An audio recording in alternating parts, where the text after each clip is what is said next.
Libertad de prensa no es solo poder hablar de lo que uno quiere hablar. Es poder hacerlo sin represalias ni hostigamientos. ¿Cuál es el modelo de investigación y estrategia que debería configurarse y atacar al narcotráfico en la frontera norte? Es una pregunta que nos hacíamos, pero diríamos, ¿cuál es el modelo de seguridad del país? De una seguridad que vaya a atacar el frente de organizaciones delictivas dedicadas al narcotráfico, al tráfico de seres humanos, de ciudadanos, y en general a toda esta línea de trabajo que tienen en la frontera norte, pero eso no significa que también en la frontera sur no haya actividad, en la frontera oriental también.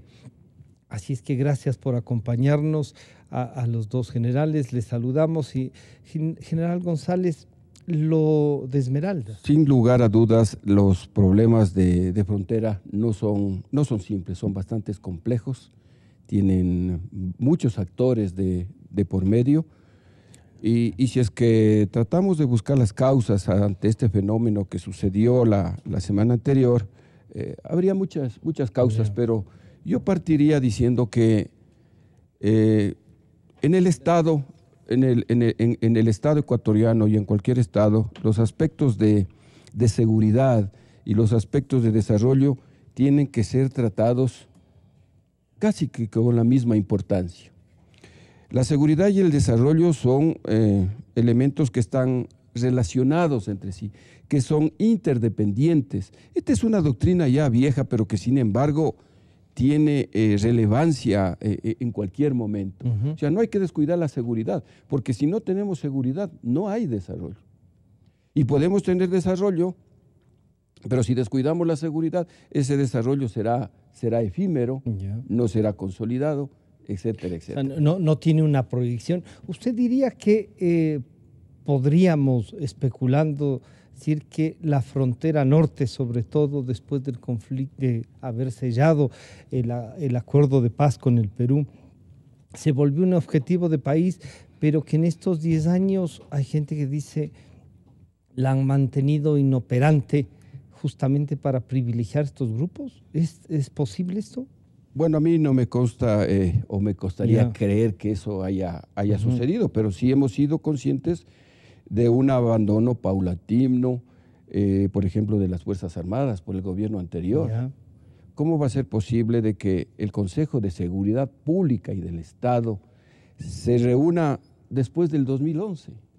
O sea, creo que ya son 6 años y recién vuelven a reunirse para tratar temas de seguridad, a pesar de que nos manifiestan que inteligencia ya estaba visualizando de que se podía dar estos fenómenos.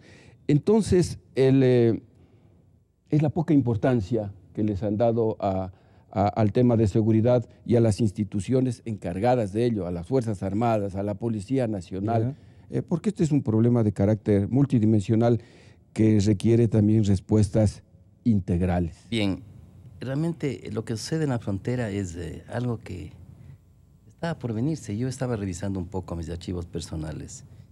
Y a mí me hace una entrevista El Comercio el 2 de octubre del 2016, y yo digo, a la frontera hay que ponerle especial cuidado, ¿no?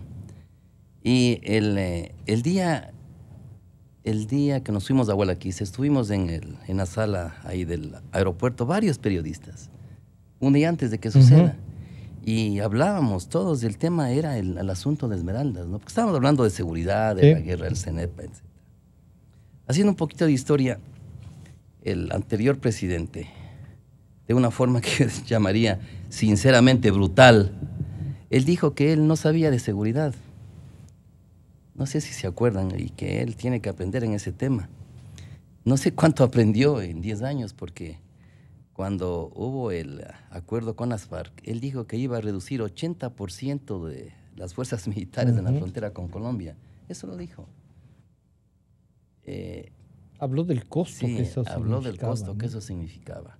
Entonces, mire, con una visión de ese tipo, lógicamente, de alguna manera, las instituciones hasta pueden, a lo mejor, haber bajado los brazos, ¿no? No quiero decir que han bajado los brazos, pero pueden no estar operativas para eso. El sentido de urgencia cambia, ¿no? Si usted, por ejemplo, usted tiene una casa y de pronto dicen, miren, las posibilidades de que nos roben ya, de lo que eran 100%, ahora se redujeron a 20%, todo el mundo ya se pasa hasta dormir un poco más, ¿no es cierto? No quiero decir qué ha pasado, pero esa es la visión de, mire, o sea, a diferencia de lo que, por ejemplo, pasó en Guanaquiza, hubo un discurso del ministro de Defensa que no ha sido muy recogido por los medios, por la propia dinámica de las noticias, porque el siguiente día, bueno, de Esmeraldas, él dio una visión muy clara, muy buena de cómo, de cómo... Ya planteó un rol específico de las Fuerzas Armadas. De cómo Armadas. Deberían ir las Fuerzas Armadas, ¿no? Que a todos los que estábamos ahí realmente nos agradó mucho, y nos agradó escuchar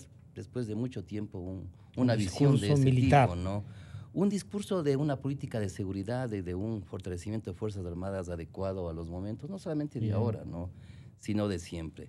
Entonces, yo creo que aquí lo que está pasando en Esmeraldas es un asunto que no podemos dejarlo únicamente para un asunto temporal. Uno de los problemas que tenemos nosotros es, y no solamente en la área de seguridad, es que no tenemos un plan de sustentabilidad.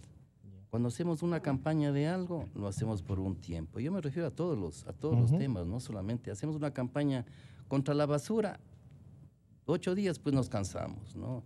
Entonces yo creo que aquí tiene que ver mucho también el tema de dinero, ¿no? El tema económico. Sustentable y de seguimiento. Exactamente, y de seguimiento, porque usted sabe que estas fuerzas han estado ahí por 40 años.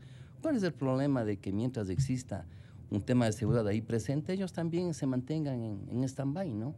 Y pasa, entonces aquí es un asunto que tiene que tomarse con mucha integridad.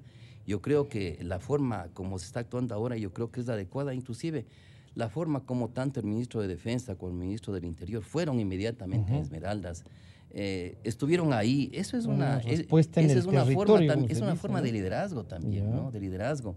Ahí le vi al ministro de Defensa saludando con los soldados, algo que nunca antes se había visto. Eso es bueno. Usted ve cómo, por ejemplo, en Estados Unidos usted tiene el secretario de Estado visitando a las tropas en Afganistán, saludándoles. Y eso vimos aquí el día sábado. Y eso es bueno. Ahora todo eso tiene que estar acompañado ahora sí de un plan macro que permita sustentabilidad y que permite realmente que este problema no vaya después a contaminar el resto de la frontera ecuatoriana y, Dios no quiera, el interior. Para ser propositivo, yo pienso que hay que hacer un análisis un tanto exhaustivo de las causas. Permítame que... Usted diría, vamos a ver las causas que nos llevaron a lo de San Luis. Claro, para luego proponer soluciones, como en efecto quiere el señor presidente, y para que no todo quede en la lírica, porque en caso contrario no vamos a nada.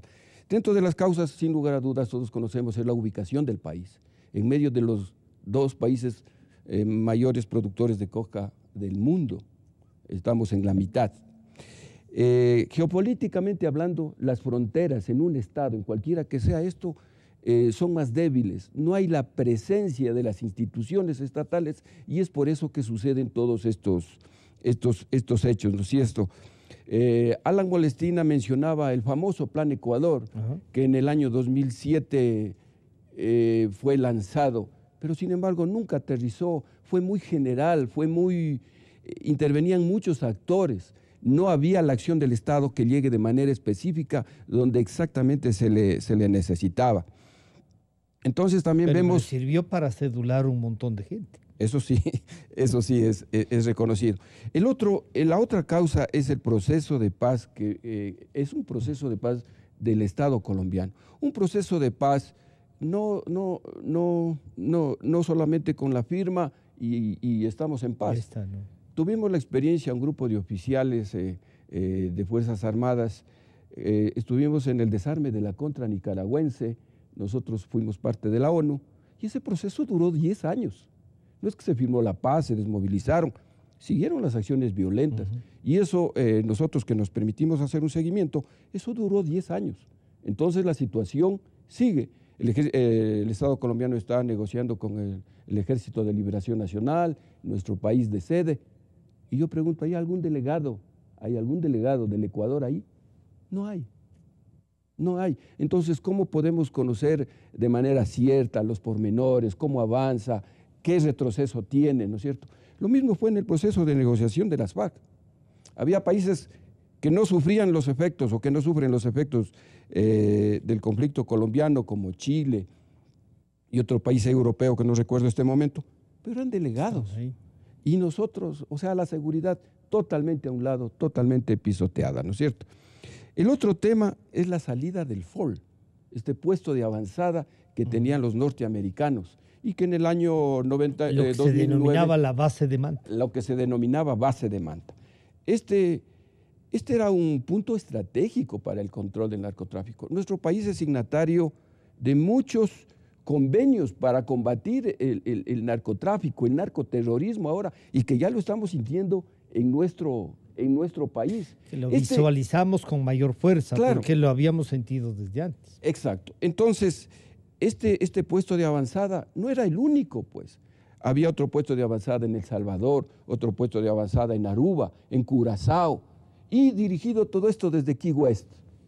Entonces, ahí sí había un verdadero control. Hoy es una desgracia lo que sucede en el país, porque se sacó a esa base y no se repuso. ¿Y con qué vamos a vigilar? Yo recuerdo cuando ya no era jefe del Comando Conjunto, en alguna conversación que tuvo la fineza de llamarme el expresidente, yo le dije, tenemos que buscar una alternativa, y la alternativa era Brasil. Brasil es un estado continental que vigila de manera más o menos adecuada su gran Amazonía, a través de un sistema de vigilancia y a través de un sistema de protección. O sea, soluciones hay. Pero esta salida del FOL definitivamente nos ha afectado. Y digo desgracia porque conocemos que hay más de 600 pescadores ecuatorianos presos en Estados Unidos, en Centroamérica, porque las redes del narcotráfico son así. Y otra causa es la reducción de la capacidad operativa de Fuerzas Armadas. Sí, el tema de Angostura le hizo reaccionar al gobierno y hubo proyectos que se desarrollaron hasta el 2011, 2012 y ahí se terminaron. Y ahí nuevamente... ¿Y esos proyectos se cumplieron algo? ¿Usted podría hacer una...? Sí, se cumplieron, como por ejemplo la compra de los aviones Super Tucano, la compra de los aviones de segunda mano, los supersónicos, los chiitas. ¿Los DRUP no estaban ahí? Estaban los DRUP. También equipo de inteligencia para las tres fuerzas. Es decir, hubo un plan emergente para la frontera norte. Pero como decía mi coronel Hernández, entramos con un ímpetu y de pronto nos apagamos y no hay una acción permanente en las acciones del Estado. Indudablemente hay cosas que ya son pasado, ¿no? Y, o sea, yendo a la parte presente, en este momento nosotros tenemos un escenario, ¿no es cierto? Hay que ver cuánto conocemos de ese escenario, hay que ver si las fuerzas de inteligencia están trabajando en forma coordinada, si es que no están, todo eso es parte del escenario. Hay que ver si es que realmente la cantidad de tropas que tenemos son suficientes. Hay que ver si es que se necesita ya tener unidades permanentes y no unidades que vayan únicamente a hacer un patrullaje, porque eso es temporal. Y esto se necesita darle permanencia. Luego hay que analizar si es que cuánto va a costar todo eso. Y una vez que se tenga el escenario, entonces ahí sí tenemos que desarrollar una capacidad. En este momento tenemos capacidades, pero hay que ver cuál es la capacidad que tenemos que reforzarle para atender este problema. Entonces ahí viene una política adecuada. Desintegrada la inteligencia de las Fuerzas Armadas. Mire, yo voy a decir nuevamente un debilitamiento de las Fuerzas Armadas. Los tres componentes de una capacidad de lucha de una Fuerza Armada, el primero es la moral. Las Fuerzas Armadas sufrieron en los últimos años especialmente un acoso por parte del gobierno. Eso no pasa en ninguna parte del mundo. Acosarle a sus Fuerzas Armadas, a las que van a defender la subsistencia y la supervivencia de un Estado. Atacarles moralmente, acosarles, asediarles. Moral. Material. Mire, hay que investigar hasta la saciedad para ver cuáles son los responsables de que se haya comprado esos helicópteros, esos radares. Eso no puede quedar así. Y si tienen que irse, sancionarse inclusive altos oficiales, tienen que irse a la cárcel. No puede ser. Tiene que investigarse. Luego, el otro componente, la doctrina. Siempre estábamos nosotros entrenándonos en los mejores lugares del mundo, donde tenían la experiencia de primera mano. Por este tinte ideológico de la pasada década, nos dedicamos a entrenarnos en donde los intermediarios, y eso sí nos entrenábamos. Entonces, los tres componentes, las tres patas de una institución armada totalmente debilitada. Claro, entonces es una década, yo creo que es la peor década la que pasó, la peor década a la que se enfrentó las Fuerzas Armadas, ¿no? Pero usted diría, este plan puede ser concebido para debilitarlas y consolidar otro que puede ser macabro, o Mire, es mucho. Mire, cuando yo estuve en Montecristi, González, mire, no cuando, me consta, pero es difícil, ¿no? Cuando yo estuve en Montecristi, ahí están las grabaciones. Yo dije en el pleno, en Montecristi, les dije, sean más sinceros y digan que quieren destruir a las Fuerzas Armadas. Porque yo veía por ahí intenciones. Lógicamente la mayoría racional no dejó que prosperen esas intenciones. Pero había intenciones. Pero yo escuchaba porque estaba ahí. Entonces, yo creo que ahí están. No creo que todo sea malo. Ventajosamente tenemos unas Fuerzas Armadas estructuradas que lógicamente le llegó un buen momento ahora. Y no es un buen momento para las Fuerzas Armadas, es un buen momento para el país. Porque si es que las Fuerzas Armadas están debilitadas, eso le hace daño a todo el país. Entonces es un momento bueno. Esto, lo que ha pasado, no creo que nos despierte, creo que las Fuerzas Armadas han estado atentas. Pero lo que dije yo siempre, mire, a las Fuerzas Armadas hay que darles una misión. Una vez dada la misión para ese escenario, hay que darles las capacidades. Eso significa recursos. Y operación.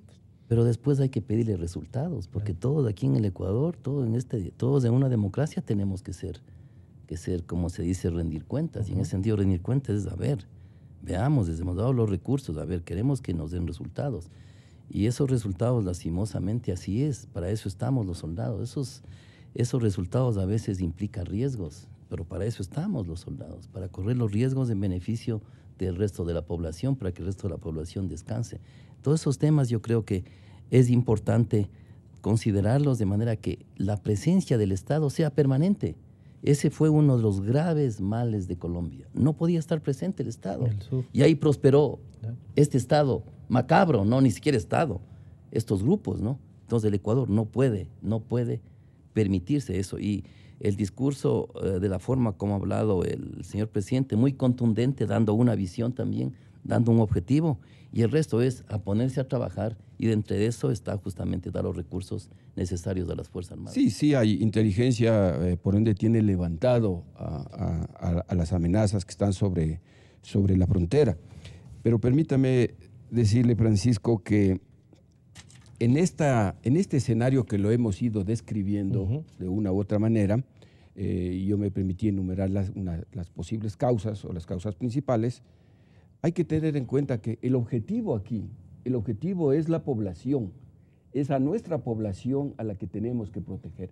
No está en peligro la integridad territorial, por decir, ¿no es cierto? Es la población a la que le tenemos que dar la protección del caso, porque esta población ahorita está aterrorizada, está intimidada, inclusive los miembros de la fuerza pública, porque un acto de esta naturaleza sí que intimida, y es a ellos a los que tenemos que volcar nuestra acción. Señor general, pero la integridad territorial también, porque están tomando posesión, están comprando propiedades, están armando una estructura que podría pasar a ser lo del sur de Colombia. No pasa de una manera directa a nombre de ellos. Claro, en este caso que estamos analizando. Y ahí también tenemos, por ejemplo, en el nororiente ecuatoriano, hay una infraestructura petrolera bastante sensible que requiere medidas especiales de protección. Esto no es un juego.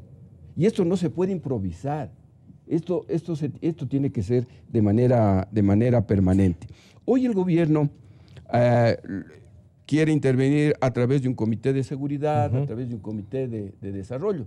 Yo lo que recomiendo es que no vaya a pasar lo que pasó en el Plan Ecuador. Un plan, como manifesté, que nunca aterrizó. ¿Cuál es la institución que tiene el Estado para llegar de manera más directa a la población de estas zonas? Las Fuerzas Armadas. Son las Fuerzas Armadas las que están a lo largo del cordón fronterizo. Entonces, las acciones preliminares, iniciales y tal vez este momento las más importantes, las tiene que desarrollar a través de Fuerzas Armadas. Ni siquiera la Policía Nacional, porque la Policía Nacional está en los centros poblados, pero no a lo largo del cordón fronterizo donde se desarrollan esta serie de actividades. Entonces, la doctrina que hablaba mi coronel, hay que ponerla en práctica. Y la doctrina es que las Fuerzas Armadas, además de su presencia, de su protección, tienen que llegar a esta población con acción cívica, con actividades de apoyo al desarrollo.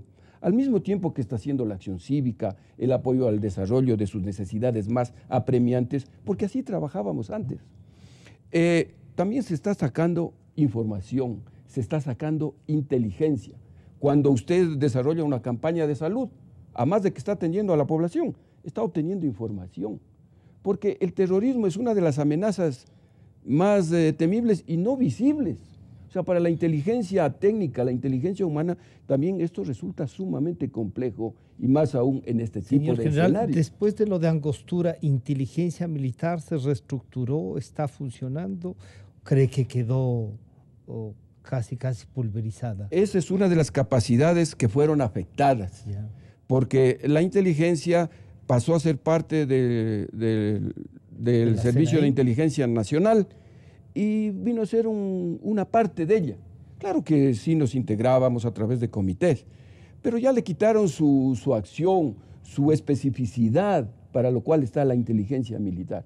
Y de lo que vemos, la inteligencia no ha progresado, más bien se ha ido desmantelando y estamos reaccionando ante hechos que pudieron haber sido prevenidos. Eso hay que tener muy en cuenta. Entonces yo me permitiría recomendar de que estas acciones emergentes de protección a la población las desarrollemos a través de Fuerzas Armadas. Lógicamente para esto se necesitan los recursos necesarios. El gobierno deberá dar sus políticas de defensa, coordinaciones internacionales. Yo pregunto, ¿estará funcionando la Combifron, la Comisión Binacional Fronteriza? Tal vez sí, tal vez no. Y justamente este es el mejor elemento para el intercambio de información, el intercambio de inteligencia entre los dos países. Las reuniones de los ministros. Pero eso necesita una confianza mutua también, que no sea un tema ideológico. Exacto. Entonces nos hemos aislado, como se ha manifestado aquí, y hemos dejado de recibir información. Por ejemplo, la información satelital, la información técnica a través de los aviones P-3 Orión, de los Aguas, era súper valiosa para combatir a este flagelo. Pero hoy no tenemos. ¿Y qué alternativa se presenta? ¿Y usted diría, habría que renegociar un tema así? ¿Usted pensaría como Fuerzas Armadas que se puede plantear una asistencia técnica, por ejemplo, de uno de estos aviones que tenían esta... Yo pienso que sí se puede nuevamente establecer unos convenios. Operativos. No era base militar, era un puesto de avanzada, como manifesté que hay en El Salvador, en Aruba, en Curazao. Y justamente porque el mar territorial, en el caso del Ecuador, es 5 veces más grande que el territorio continental. Entonces, eso es para tener una idea de lo que hay que vigilar, de lo que hay que controlar. Y, lógicamente, devolverle las capacidades a Fuerzas Armadas en planes a mediano y largo plazo. Por ejemplo, la capacidad de mando y control, que la tiene Fuerzas Armadas en los niveles táctico, operativo, estratégico. Pero para ello, ese mando y control necesita, por ejemplo, medios de comunicaciones. Entonces yo pregunto, ¿tendrán medios de comunicaciones? Según mi información, no tienen. Yo he sido muy cauto y he dicho en mis intervenciones que la Comisión de Relaciones Internacionales y Seguridad de la Asamblea Nacional tiene que jugar un rol importante. Por ejemplo, si el expresidente se descuidó de la seguridad, se descuidó de sus Fuerzas Armadas, esa comisión era la llamada a fiscalizar y a decir, a ver, venga, jefe del Comando Conjunto, comandante de fuerzas, ¿cómo están en su capacidad operativa? Pero eso no ha habido. O sea, ha habido un desmalentamiento. Les prohibieron ir, ¿no? Exacto. Les prohibieron ir. Exacto, o sea, no tenían voz. Creo que hasta el año 2012 pudimos hablar. Pero después, yo no sé qué pasó. Entonces, volviendo de estas capacidades, y es bueno siempre poner un ejemplo. Por ejemplo, las Fuerzas Armadas tienen capacidad de supervivencia, de protección. A las Fuerzas Armadas les podemos decir, si es que están bien equipadas, vea, sucedió ese terremoto, váyase a Manabí. Y lo han demostrado. Y ellos se van con sus hospitales quirúrgicos móviles, con sus carpas, con sus raciones. Pero para eso deben tener esos recursos, porque caso contrario, esta amenaza que estamos viviendo en Esmeraldas, u otro factor de riesgo como son los tsunamis, los terremotos, las Fuerzas Armadas, que es el principal organismo de apoyo, por ejemplo, en este caso, del ejemplo de la Secretaría de Gestión de Riesgos, no podría cumplir su rol. Esa es la importancia que tenemos que relevar de tener unas Fuerzas Armadas operativas con todas sus capacidades. Indudablemente que hay que tener bien claro que hay muchas cosas que se las describe muy bonito en el papel, ¿no? Y se las socializa, pero ejecutar todo eso es la parte... La tarea, digamos, la pendiente tarea, incluso. Sí. Entonces, inclusive el apoyo al desarrollo, toda la vida hemos insistido que tiene que existir, por ejemplo, el control del territorio. El control del territorio es Fuerzas Armadas. Y ha habido comandantes que lo han hecho con empeño, otros lo han hecho así nomás. Y otros esa a veces, reestructura operativa de las Fuerzas Armadas y a veces funcionó, inclusive, ¿no?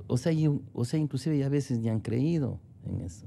Por ejemplo, yo he dicho, a ver, ¿cuál es el problema en que se den la vuelta a los helicópteros por un parque nacional a ver si hay invasiones o hay deforestación? ¿Cuál es el problema? Y a veces, no, es que no me han ordenado. Vea, en la época de Mijana Gallardo, él tomaba la iniciativa. Había un incendio en el Pichincha. Él veía y decía, inmediatamente, salgan a ver qué pasa.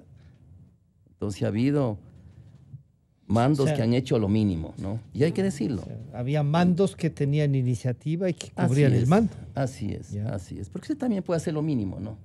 En todo. Usted hace lo mínimo, ¿no? No, que no está en mis misiones. Dios mío. He estado tanto tiempo en las Fuerzas Armadas. Bueno.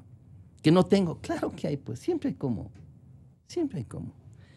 A ver, yo creo que en este tema, por ejemplo, es muy importante la coordinación y el trabajo conjunto o combinado con Colombia. Ya. Colombia es la mayor O sea, fuente que lo que dice el señor de inteligencia que doctor tenemos. Vaca, Claro. es indispensable Mire, hacerlo. Colombia viene siguiendo a estos grupos por unos 12 años, Por lo menos. por lo menos. Ha venido trabajando en conjunto con Estados Unidos. Estados Unidos sabe a cuáles hay que extraditarles. Colombia es, este momento, lo más importante en el tema de coordinación. Mire, y la prensa ecuatoriana no recogió esto porque tiene otras urgencias, yo sé. Yo lo vi hace 3 semanas, Colombia movilizó a la frontera en Tumaco más de 2,000 hombres, con todo. O sea, ejerció la hace 3 presión semanas. en ¿Y cuál, esa parte que cuál era- era la orden? Restablecer la ley y el orden. Hace 3 semanas no hubo ninguna entrevista porque no me... Claro. Y yo dije, y esto va a tener consecuencias. Claro, están Vea, presionando. y ahí está. Ellos Lo están del haciendo- martillo y el, No, y ellos el están... yunque puede pasar. No, ellos están haciendo su trabajo. Ya. O sea, no que hablemos de... Ellos están haciendo su trabajo. Es su territorio. Lo que tengamos que hacer en nuestro territorio, eso tenemos que hacer nosotros, pues. Y si tenemos que coordinar para estos grupos disidentes y delincuenciales, tenemos que coordinar. Entonces, yo creo que hace mucho tiempo hemos hablado con Esmeraldas. Hay una mezcla peligrosísima. Drogas, grupos disidentes y minería ilegal. Eso es terrible. Y está ahí. Entonces, necesitamos... Vea, cuando hubo el problema en Manabí, cuando hubo el terremoto, eso también es como una recomendación. En cada cabecera cantonal se puso una cabeza del Estado para que pueda coordinar. Unos hicieron mal, otros protagonismos. ¿Se acuerda que en el sector de... Otros no saben qué Sí, han hecho en con la plata. Claro, en el sector de, me parece, Pedernales estaba el actual presidente de la Asamblea, coordinando con las fuerzas. Entonces, si estamos en emergencia, ¿quién está coordinando la zona sensible, por ejemplo, el cantón San Lorenzo. ¿Cuál es la cabeza? Oloy Alfaro. En la ley, antiguamente, en la ley de seguridad nacional anterior, había una cabeza que podía ser una persona civil o el mando militar, mando ¿no? militar. Que puede ser alguien civil también asesorado. Todas estas cosas hay que irle dando forma para realmente atacar este problema, ¿no? Entonces, este problema nos va a hacer que inclusive desarrollemos nuestra propia doctrina, ¿no? En base a nuestras experiencias, para ver qué es lo que más da resultados. Entonces, en conclusión, yo creo que aquí hay que trabajar con Colombia y, como ha dicho el fiscal, no podemos decir que nos quiten el Estado. Entonces ellos ya saben, porque en todos los componentes del Estado hay problemas. Ya se sabía hace mucho tiempo que ser, por ejemplo, fiscal en San Lorenzo, terrible. Un peligro, claro. Claro, entonces, ¿qué pasa? No hay Estado, pues. Casi no había que claro, dar no hay el nombre. Ya, exactamente. ¿De quién era el fiscal? Claro, entonces es un asunto que tenemos que tomarlo muy en serio. No es un asunto simple. No es un asunto simple. Entonces, yo creo que aquí es muy importante asignar los recursos para operar. Yo creo que aquí hay que ver los recursos para que las Fuerzas Armadas, la policía, puedan operar.